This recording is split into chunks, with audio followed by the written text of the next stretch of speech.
रमा एकादशी। कृष्ण भगवान बोले, हे युधिष्ठिर, कार्तिक मास के कृष्ण पक्ष की एकादशी का नाम रमा है। इसके महात्म्य की कथा ऐसे है। एक मुचकुंद नामक राजा सत्यवादी और विष्णु जी का भक्त था। उसकी कन्या का नाम चंद्रभागा था। उसका विवाह राजकुमार शोभन के साथ किया। शोभन का शरीर निर्बल था, लेकिन उसकी श्रद्धा पूर्ण शक्तिशाली थी। एक समय शोभन ससुराल में था और रमा एकादशी आ गई। मुचकंद राजा ने ढिंडोरा पिटवा दिया कि आज सारी प्रजा को उपवास करना होगा। हाथी, घोड़े, ऊंट आदि पशुओं को भी अन्न मत देना।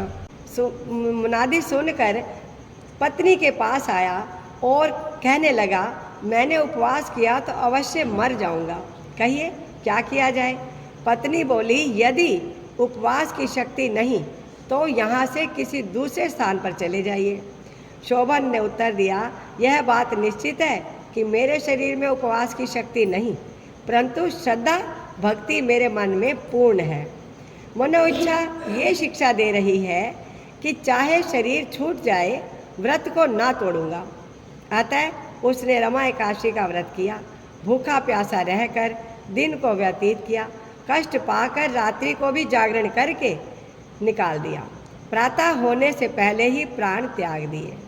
व्रत के प्रभाव से उसे इंद्राचल पर्वत पर रतन जड़ित उत्तम नगर प्राप्त हुआ। बोलो एकादशी माता की जय। शोभन यहाँ इंद्र के समान आनंद से रहने लगा।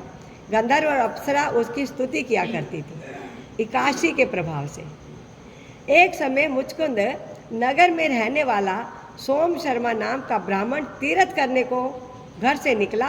घूमता घूमता उसी नगरी में पहुंचा जहां मुचकुंद का दामाद स्वर्ग भोग रहा था। उससे जाकर पूछा, किस प्रभाव से यह उत्तम नगर आपको प्राप्त हुआ है? कौन से पुण्य का फल प्रकट हुआ है? शोभन ने उत्तर दिया, यह सब प्रभाव रमा एकादशी का है। मेरे जन्मों के अनंत पाप नष्ट हो गए हैं और यह अनुपम नगर प्राप्त हुआ है। परंतु यह नगर अध्रुव है। ध्रुव बनाने की शक्ति एक मेरी पत्नी में ही है। अतः उसे शुभ संदेश अवश्य दे देना। ब्राह्मण ने घर आकर चंद्रभागा से सब समाचार कहा और उसे मंदराचल पर्वत पर मुनि वामदेव के आश्रम में ले गया। मुनि ने चंद्रभागा का मंत्रों द्वारा अभिषेक किया। वह दिव्य शरीर धारण कर पति के पास चली गई।